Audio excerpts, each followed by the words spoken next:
Olá, aqui é a Pai Hermes de Xangô e esta é a nossa aula 18 do curso de Teologia de Umbanda, uma parceria entre a tenda de Umbanda Caboclos de Bois e a Pirintra das Almas e o canal Saberes de Axé. O canal e o projeto são coordenados pelos meus filhos, pai pequeno Pedro de Ogum e mãe pequena Luiz de Oxum, a quem eu muito agradeço. Agradeço também a você que tem acompanhado este curso, que está acompanhando este vídeo agora. Por favor, deixe seus comentários, suas impressões, suas dúvidas. Compartilhe o vídeo, o curso, para amplificar esta rede de diálogo e de construção do pensamento e das reflexões. Também temos um grupo no WhatsApp em que compartilhamos, os participantes e eu, material complementar, dúvidas, impressões a cada aula. O tema desta aula é o velho e o novo. Como é um curso de teologia e não de doutrina, embora por vezes esses temas confluam, eles se conjuguem numa encruzilhada, é uma reflexão um tanto quanto filosófica, aplicada assim a Umbanda, não só, partimos de pressupostos gerais e reflexões gerais, mas é claro, aplicamos a Umbanda e como refletimos sempre, não há nada mais próximo da prática do que a teoria. A teoria não é necessariamente algo distante e a prática outra. Existe até uma reflexão que diz assim, mas a prática é diferente da teoria. Será? Será mesmo e será sempre? E quando isso acontece, por quê? Porque a teoria é furada ou porque a nossa prática está bem distante de algo que foi pensado, refletido, alimentado, questionado, etc, etc. De qualquer forma, o que temos a dizer a respeito do velho e do novo? Existe uma relação dialética, portanto, de embate e diálogo ao mesmo tempo, não é? E de busca por uma síntese entre o velho e o novo. Por que dizemos de embate e nem sempre de forma dialógica, por vezes até de forma conflituosa? Porque é natural que o novo represente circunstâncias e o velho, o antigo, represente outras circunstâncias, como numa relação entre pai e filho, por exemplo, fica mais fácil de compreender. Agora, o que é uma relação complementar, uma relação dialética, independentemente do velho e do novo? Vamos pensar no seguinte exemplo.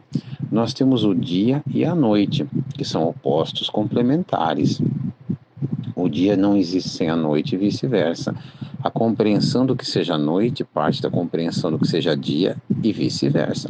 Não fosse assim, teríamos outros elementos. Se não existisse noite, independentemente do nome, o dia seria um outro conceito, porque nós entendemos o dia a partir da noite e a noite a partir do dia, como vimos, né? Então são opostos complementares que, no caso, são naturais, né? E eles dialogam, tá? E existe entre um e outro um ponto de mutação, um ponto de mudança, que pode ser, por exemplo, ou a madrugada, não é? Ou o entardecer. Então você tem um período em que o dia se transforma em noite e a noite se transforma em dia, digamos assim, de uma forma bem tranquila. Esse princípio dialético é interessante se pensarmos numa frase, numa reflexão atribuída a Jesus, a sua mensagem original. Nós teremos o seguinte: se o grão de trigo não morre, ele não produz fruto. Então o grão precisa morrer, o velho precisa morrer enquanto velho para gerar uma vida nova, algo novo. Então se o grão de trigo não morre, eu não tenho fruto. Eu tenho uma menina, esta menina se transforma em moça, esta menina se transforma em mulher. Para ela se transformar em mãe, é preciso que algo morra nela, no seu físico inclusive, para que viceje uma nova vida. É preciso haver transformações. Então esse é um processo biológico. Nós demos o trigo, também o grão de trigo é um processo biológico. A questão do dia e da noite é um processo natural, mas isso também acontece no plano das ideias e no plano, portanto, também de tudo aquilo que importa para a cultura. A cultura, seja o o teatro, a dança, a música, a agricultura, a religião. Cultura é tudo aquilo que é feito, que é provocado pelo homem, digamos assim, de forma geral. Pelo princípio da senioridade, tem-se um respeito maior por aquilo que é mais velho. Isso não significa um desprezo para com o novo. Eu vou dar um exemplo: um assentamento, um objeto litúrgico mais velho, teoricamente ele é mais carregado de axé, ele é mais imantado de axé, a não ser que por alguma razão ou por algumas razões ele seja descarregado desse axé. E isso pode acontecer de várias formas, por vários motivos, por várias razões. Você vê um objeto mais antigo, mais velho, ele não está novinho, ele não está tão polido, ele não está isso, não está aquilo, mas exatamente por isso ele é ou seria mais carregado de axé.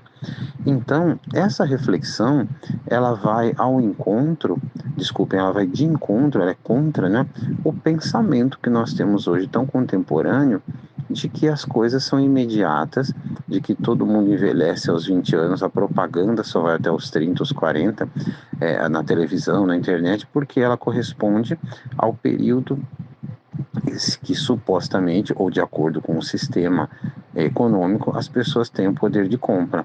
O idoso aparece na propaganda, com raras exceções, quando é para empréstimo consignado ou questões de saúde, remédio.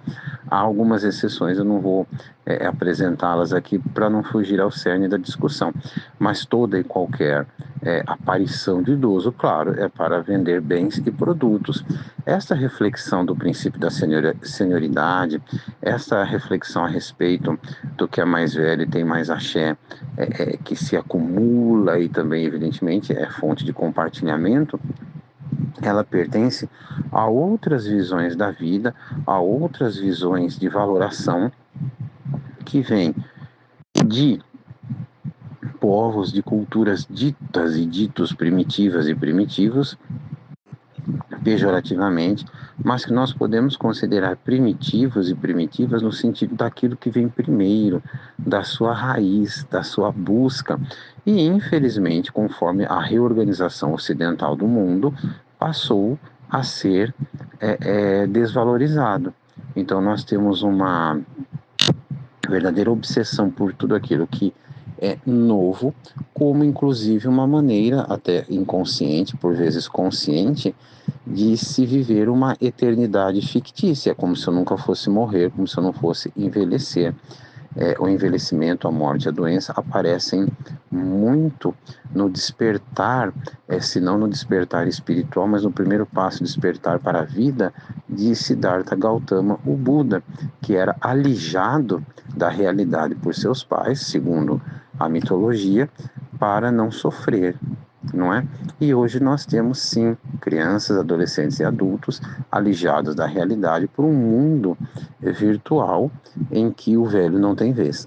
O velho é sinônimo de obsoleto, o velho se torna agressão. Ó, seu velho, né? E nas religiões de terreiro, na Umbanda de modo especial, nós não pensamos assim ou não devemos pensar assim. Se valorizamos, por exemplo, a Ibejada, os ibejis, orixás ibejis, a ibejada, e portanto também devemos respeitar todos os mais novos da família, do país, da vizinhança, em situação de rua, sem família nuclear, enfim, no terreiro, não importa, nós também precisamos valorizar os mais velhos, os decanos.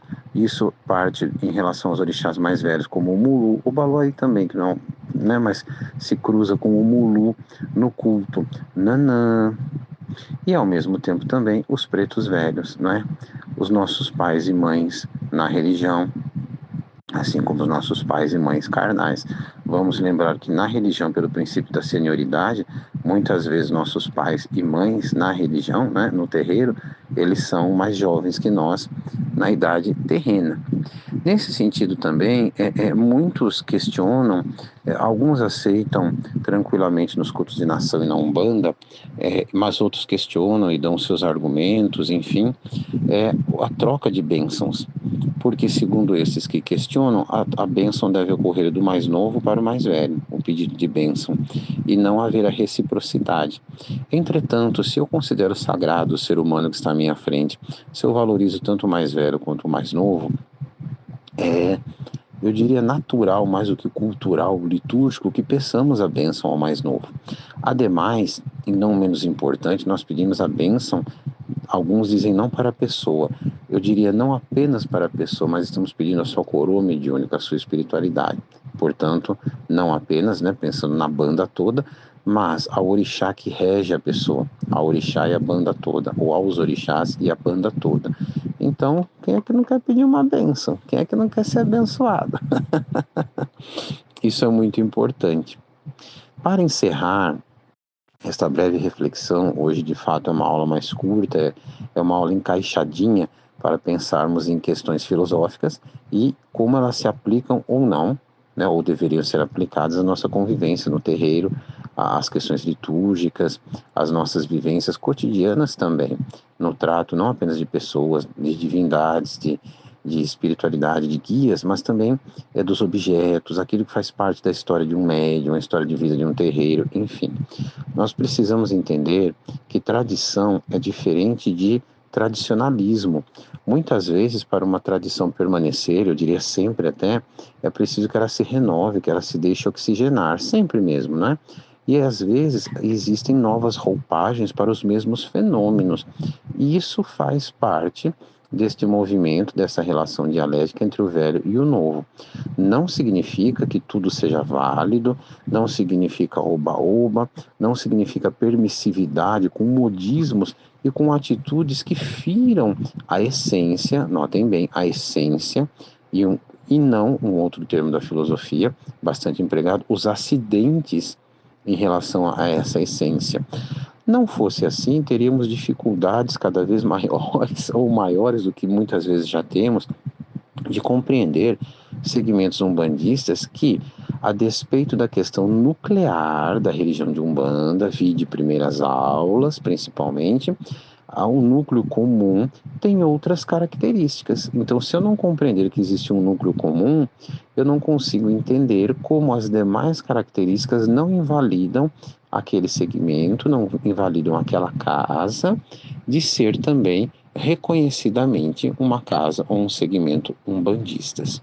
Espero que você acompanhe aqui a nossa reflexão. Se ficaram algumas dúvidas, além de poder compartilhar essas dúvidas, fazer perguntas, você pode também novamente ouvir o conteúdo da aula com mais calma, fazer suas anotações e ver se de fato essas colocações fazem ou não sentido na sua vivência cotidiana e como umbandista e que evidentemente se completam e se misturam o tempo todo, a vivência cotidiana e a vivência umbandista, porque é quando estamos no centramento com as dificuldades, com as conquistas e etc e tal, nós não separamos como se fossem aqueles pratinhos de crianças que vêm com as separações já, de um ladinho você bota o feijão, do outro o arroz, o outro a verdura ou a mistura ou o que for. Abraço, gratidão e axé.